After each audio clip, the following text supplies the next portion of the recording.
आप सभी लोगों का स्वागत है फिर से एक बार ड्रोन क्रिक जोन में। आशा करता हूँ सभी लोग सही सलामत होंगे। तो चलिए शुरू करते हैं आज का वीडियो, जो कि तीसरे दिन का मुकाबला और दूसरे टेस्ट मैच का। और क्या रोमांचक आज का भी दिन रहा और जो जबरदस्त लड़ाई देखने को मिला वेस्टइंडीज के बल्लेबाजों से।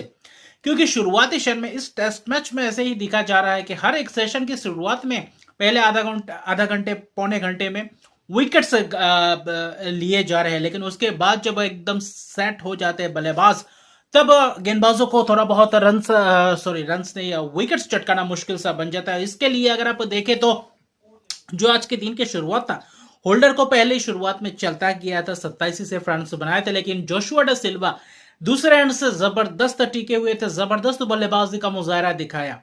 जो पहले सेशन को अच्छा खासा टाल कर लेकर गए और अच्छा खासा बल्लेबाजी, पहले सेशन के पहले जो आधा घंटा पौने घंटा था वहां पे विकेट्स कुछ गए, क्योंकि जेसन होल्डर के विकेट गिरने के बाद केविन सिनक्लेयर जो अच्छा खासा गस एटकिंसन ने चलता किया, और आज क्रिस ओक्स ने जबरदस्त गेंदबाजी का मुजाहरा दिखाया। हालांकि आज के दिन की शुरुआत में 5 विकेट हाथ में थे, 65 रन पीछे थे।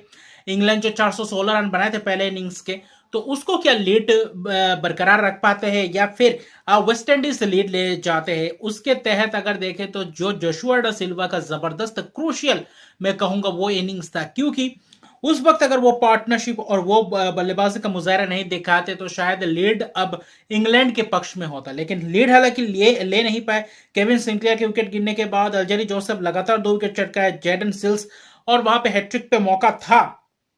खासतौर पे अगर आप देखें तो क्रिस ओक्स ने जबरदस्त गेंदबाजी किया, 4 विकेट चटकाए, और आज के दिन जो 3 विकेट चटकाए बहुत ही महत्वपूर्ण विकेट चटकाए। ऐसा लग रहा था रोक देंगे, लेकिन जो आखिरी विकेट था उसने पूरी तरीके से दिलचस्प बनाए रखा, क्योंकि उस आखिरी विकेट में जो शमार जोसेफ के साथ मिलकर जोशुआ डा सिल्वा का जो पार्टनरशिप था, उस पार्टनरशिप ने आखिरी पार्टनरशिप वेस्ट इंडीज और वो भी इंग्लैंड के सरजमी पे आकर ऐसा 416 रन बनाना पहले इनिंग्स में इंग्लैंड के बाद, फिर उसी जबरदस्त गेंदबाज के अटैक के सामने वहां लास्ट विकेट को लेकर क्या जबरदस्त स्ट्रेटेजी अपनाया जोशुआ डा सिल्वा और शमार जोसेफ ने। जो आक्रामक रवैया अपनाया, तेज गेंदबाज शॉर्ट ऑफ लेग डिलीवरी कर रहे थे और वहां पे छक्के खा रहे थे, और आखिरी विकेट के तहत ही सिर्फ छक्के आए, जो जबरदस्त छक्के लगाए। कुल मिलाकर 5 छक्के, हालांकि एक चक्का अली कथनाजे के छोड़ दे तो 5 छक्के आखिरी विकेट के पार्टनरशिप में लगे।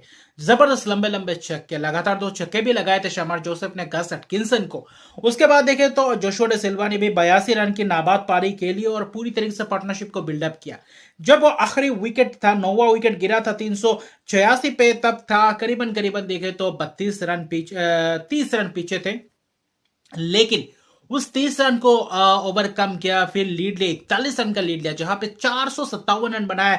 आखिर में जाकर ऑल आउट हो चुके थे पहले सेशन के बाद। दूसरे सेशन में बल्लेबाजी करने आए, खासतौर पे दाद देना पड़ेगा क्रिस ओक्स का, जो इस शुरुआती सेशन में विकेट चटके। अगर वहां पे भी विकेट नहीं चटकाते तो शायद ये 500 प्लस भी रन बन सकते थे। और आखिरी विकेट के लिए जो 71 रन का पार्टनरशिप, वो बहुत ही क्रूशियल पार्टनरशिप में कहूंगा, सिर्फ 78 गेंदों में वो पार्टनरशिप आया। जोशुआ डे सिल्वा, शमार जोसेफ ने भी 33 रन की पारी खेली, तो जबरदस्त रहा। आखिर में जाकर विकेट्स चटकाया। मार्कवुड ने आखिरकार मार्कवुड के खाते में 1 विकेट, जो जबरदस्त स्पेल किया था, एक ओवर में जबरदस्त तेज तरार गेंदबाजी किया था काविम हॉच को। तो उसके बाद 1 विकेट चटकाना जो लाजमी था, 457 रन बनाए, लेकिन जो 41 रन का लीड था उसको कैसे ले सकते हैं इंग्लैंड की टीम, क्योंकि वहां पे सबसे बड़ी बात है कि इंग्लैंड किस आक्रामक रवैये के साथ उतरेंगे, क्योंकि 41 रन लीड जब वेस्ट इंडीज ले चुके तो उनके हाथ में यही विकल्प था कि उसको कितना जल्दी उस लीड को, उस 41 रन को पहले बनाया जाए।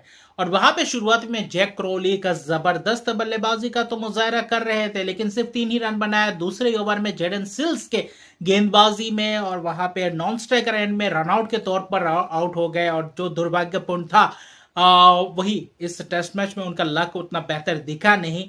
वही पहला विकेट शुरुआती क्षण में, लेकिन उसके बाद ओली पोप और बेन डैकेट का फिर से एक और बार जबरदस्त पार्टनरशिप मुजाहरा इस दूसरे इनिंग्स में दिखाई दिया।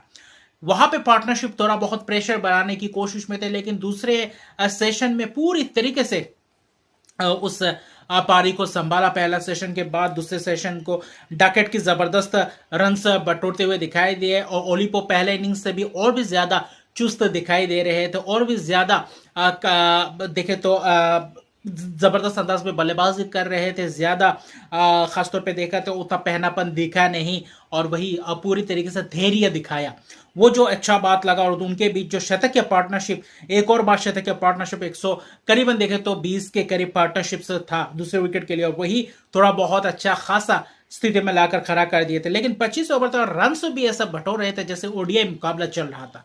लेकिन दूसरे जब टी का सेशन खत्म हुआ उसके बाद जो तीसरा आखिरी सेशन था उसके शुरुआती में जो एक आध ओवर हुआ, 2-3 ओवर के बाद गेंद चेंज कर दिया गया, उसका शेप साइज थोड़ा बहुत बिगड़ गया था क्योंकि चौके लगा रहे थे, अच्छा खासा शॉट्स लगा रहे थे, पार्टनरशिप बिल्डअप हो चुका था, विकेट्स लेना मुश्किल हो रहा था। और नॉटिंघम के इस पिच में अच्छा खासा रन बल्लेबाजों के लिए भरपूर था, जिसमें चूक कर गए जैक क्रॉली क्योंकि अच्छा खासा बल्लेबाज और टेस्ट में जबरदस्त बल्लेबाजी करते हैं। इस टेस्ट मैच में उनका बल्ला दिखा नहीं और कुछ बैडलक के तहत इस इनिंग्स में आउट हो गए।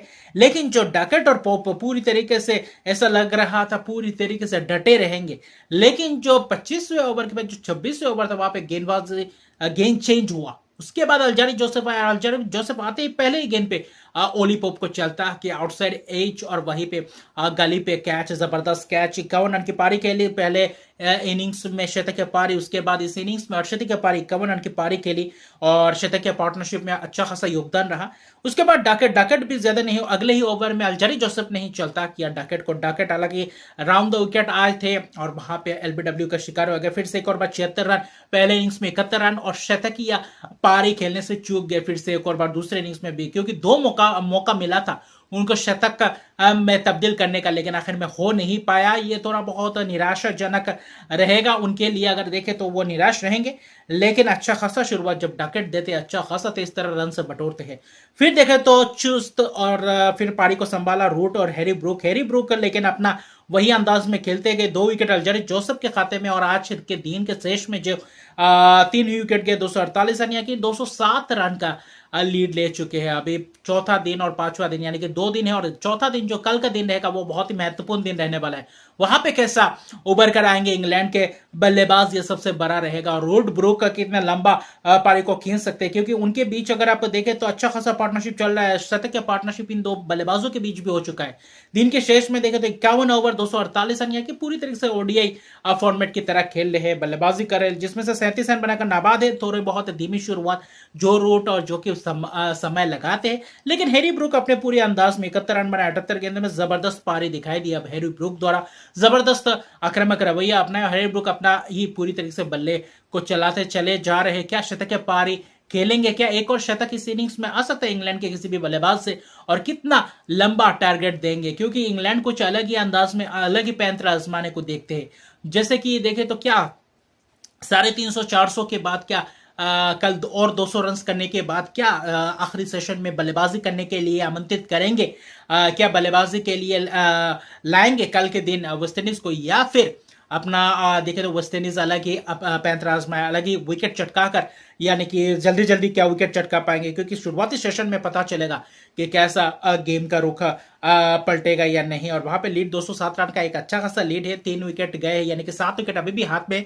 जिसमें से पुख्ता बल्लेबाज जो रूट और हैरी ब्रूक अभी भी क्रीज पे मौजूद है। तो कल के दिन जबरदस्त महत्वपूर्ण दिन रहेगा वेस्टइंडीज के हवाले से भी और वही इंग्लैंड के हवाले कि कितना लीड ले पाते और वेस्टइंडीज कितने कम से कम रन में रोक पाते और अपने आप को मौका देते हैं क्या इस टेस्ट मैच को जीतने के लिए, सबसे बड़ी बात है।